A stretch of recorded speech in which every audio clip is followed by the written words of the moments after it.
how you can benefit from both the gap and the gain. Welcome back to the Twin Win, the only live stream on the internet that helps you get the twin win of succeeding in business while winning at home so that you can stop existing and start living. My name is Jay Allen Hull, and I go live almost every weekday morning at 9 a.m. Mountain Standard Time to give you tips and tricks on how you can get the twin win. If you're joining me live, give me a hashtag live in the comments below. And if you're joining me on replay, give me a hashtag replay.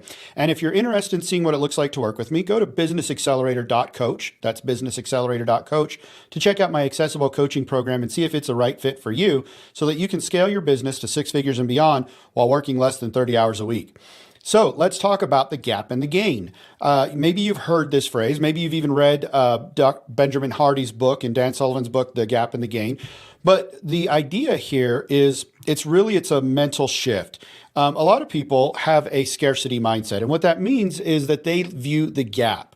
Rather than looking at how far they've come, they look at what they haven't done yet, and then they get discouraged. So entrepreneurs fall into this trap a lot. Kids fall into this trap a lot. I'm not as good as so-and-so. I'm not, and it is a comparing game is what it is. It's a comparison game. You're comparing yourself to, say, somebody else and saying, I'm not as far as them. That's the gap. Or you get to the end of the year and maybe you didn't fully achieve your goal, but you got somewhere, maybe it's 80%. Well, all you're focusing on is the 20%, that gap, right? So the idea is that when we are moving forward, we want to make sure that we are looking in the right direction. So interestingly enough, studies have shown that if you're less than halfway done with your goal, so if you're less than halfway to your goal, less than 50% done, that it helps to look at the gap to motivate you, to look at, all right, we got to keep going. And look at the future, right? Look at where you want to go. It's that cognitive dissonance that this is where I am today and that's where I want to go. However, here's the interesting thing that science shows. When you get more than 50% beyond, you get beyond 50% done with your goal or 50% there, it is actually more motivating and more helpful to look at the gain, to look how far you've come. Look, hey man, I'm 60% there, I'm 70% there. And then you want to keep going.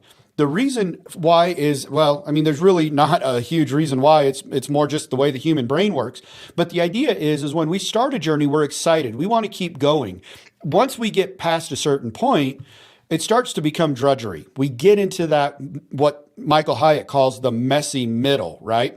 So we get into this messy middle and then we decide that it's too hard or I'll never get there, instead of looking at the gain and saying, hey, I've already come 60%. Let's keep pushing. I've come 70%. Let's keep pushing. I'm 75% of the way there. So that's the reason why before we go, when we start out, we're optimistic. We're Frodo at the beginning of the journey. We're optimistic. We're moving forward. Let's go. And then we get to a certain point and we got to look back to keep moving forward. That's when it's helpful to look back and see how far you've come. So ask yourself in your goals, I want you to look and see, where am I? How far have I come? Where am I at? And then think about, is it more helpful for me to think about the gap, trying to fill the gap, or is it more helpful for me to look back and look at the gain? Now, this is something you can also do in your family, in your personal life. As you raise your children and as you see them grow, focus on the gain. Help them to see the gain, how far they've come, so that they can understand how far they've come. They can start to see it because they will focus on the gap. I'm not doing this yet. I'm not like this yet. I'm not like that person, or I'm not meeting these standards in the home, whatever it might be. Help them to see the gain so that they can be excited about that, but also help them to recognize the gap so that they don't give up. That's the danger of looking at the gain too soon. You turn around and you look at the gain too soon and you go, oh, I made it. I'm there. I'm good. That's fine.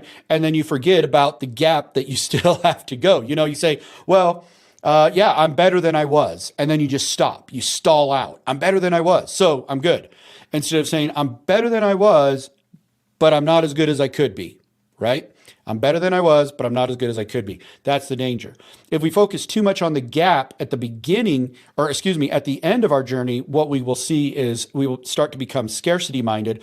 We'll see what we don't have, the resources we don't have, the time we don't have, the people we don't have, the things we don't have. And then we become scarcity minded. And then it makes it a real struggle for us to get moving and keep moving in the right direction. That's why we need to look back and say, hey, look, I started with no resources and look how far I've come. I've bootstrapped myself here to this point. I can keep going. So that's the idea of the gap and the gain. I want you guys to think about that. Where are you at on your journey? Where are you at in your mission, in your purpose? How far have you come? And is it more helpful for you to look at the gain, or is it more helpful for you to look at the gap? You'll know right away, because you'll know which one makes you feel better about yourself, is the gap or the gain. Make sure that you're also not comparing yourself to others. Make sure you're comparing yourself to you. That when you look at the gain and you look at the gap, you look at your gain, not someone else's, your gain. And you look at your gap, not someone else's, your gap. Because we're all on a journey. We're all at different points in our journey, and it doesn't help for us to compare with others. So that's my message for you guys today. Hopefully that helps you in your mindset, in your business, to stay motivated, to get through the messy middle, to keep doing the right things. Because productivity is what? It is not about doing more things. It's about doing the right things. So I'll see you guys later. Thank you so much for joining me. Make sure you give me a like, a subscribe, a follow, and comment below. Let me know if you join me live or on replay, and I will see you guys later. Thank you so much. Bye.